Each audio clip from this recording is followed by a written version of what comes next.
Good morning, YouTube. My name is Will. Enzo. Lotus. Welcome to another video. We're gonna discuss some Evo topics today regarding the Evo's AYC, the active yaw control. Now, I'm not a mechanic, I'm not an engineer. This is not gonna be some detailed explanation. There are videos out there if you wanna know the ins and outs of what's going on. This is gonna be a simple explanation for you to just have an idea of what the system is doing and whether or not it makes a difference, why the US didn't have it, and yeah, just some overall high-level stuff.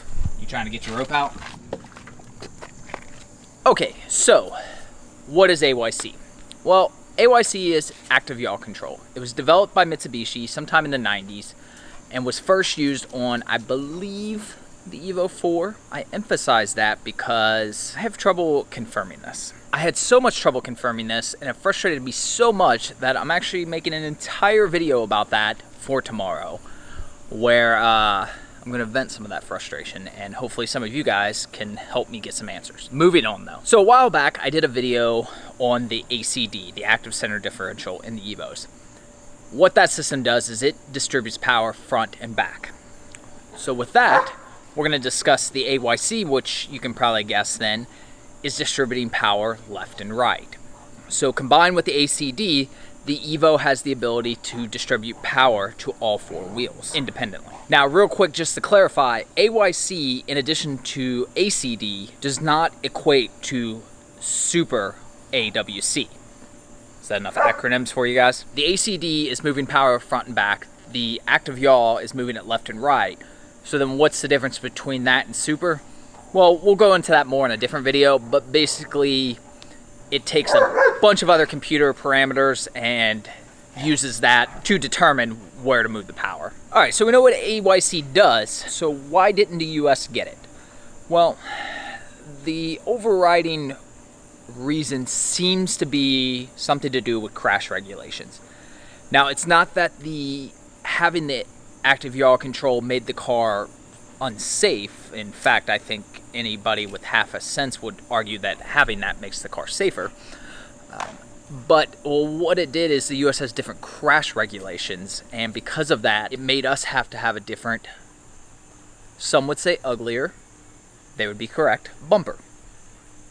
And the reason for that bumper has to do with the crash beam actually sticks out further. I think in doing all that, it made it either to where they couldn't figure out how to keep the AYC or the ACD. Because see, it's weird because we didn't get ACD for 2 years, but then we did for the last two of the CTA9. And we never got active yaw. So that's why it's kind of weird. It's like, well, was it a money thing then partially too, maybe? I don't know.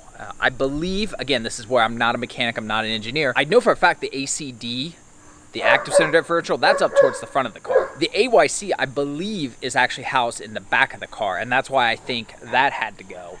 It could be something to where when they realized that had to go, it was easier for them to just remove the ACD too, and then later on they figured out how to put it back because they'd had it without AYC. So I don't, this could be a whole nother, anyways. It seems that's something to do with crash regulations. Let's just leave it at that. Does it matter? Well, yes, of course it matters.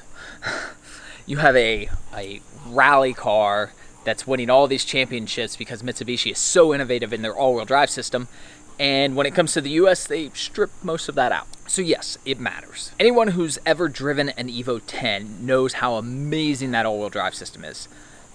Having owned them both simultaneously, while the Evo 8 feels more raw, and I think that's true for every generation. You know, if you compare an Evo 7 to a 6, if you compare a 4 to a 3, you're always going to feel it's more raw in the past. But the one thing the 10 had way above my 8 was the handling. I mean, it was just obviously noticeably better. Part of me is like, wow, I can just imagine having that system in my lighter Evo 8, how phenomenal that would be.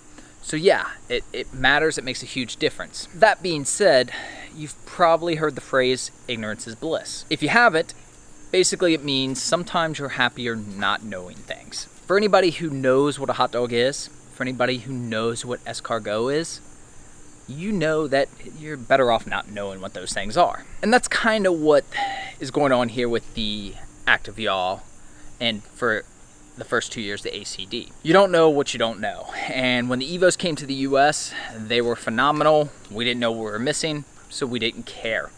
That said, since then, since the 8s came out with the ACD and the 9s and then the 10s and stuff, I've still driven 03 Evos in that time frame. And I will say they were still phenomenal cars. I thought they were great cars before I drove ones with the ACD and the AYC, and I still do. I don't think it's one of those things to where, especially what most people are doing in their cars, is driving them on the street. I don't think it's going to be anything too great. You're not going to get in it and go, oh my gosh, I can tell a difference. If you track it, if you maybe your first drive is some back country roads and then you pull over and you get in one that has all this stuff, yeah, you're going to notice a difference. But it's not so obvious that you can drive one and then 2 years later drive one without and go, oh my gosh, what a difference this makes. In my experience, it didn't make that much of a difference. Again, if you drive one on a track and then maybe 2 years later you drive one without it on a track, yeah, that you may notice. But just normal day-to-day life driving, you're going to be fine without it. So make no mistake, having the ACD and the AYC and an Evo is definitely beneficial. But not having it is not the end of the world. Just remember, it could always be worse. With that, I hope you got some usefulness out of this video. Comment below, let me know what you think. If anybody knows the answer to whether or not the Evo 4 was in fact the first Evo with active yaw control, I would like to know. Definitely watch tomorrow's video where I'm gonna rant some more about that, and maybe you guys can help me out there as well. Otherwise, I will see you guys tomorrow. We're gonna say bye. You gonna bring me rope? Gonna bring me rope? You're one and only.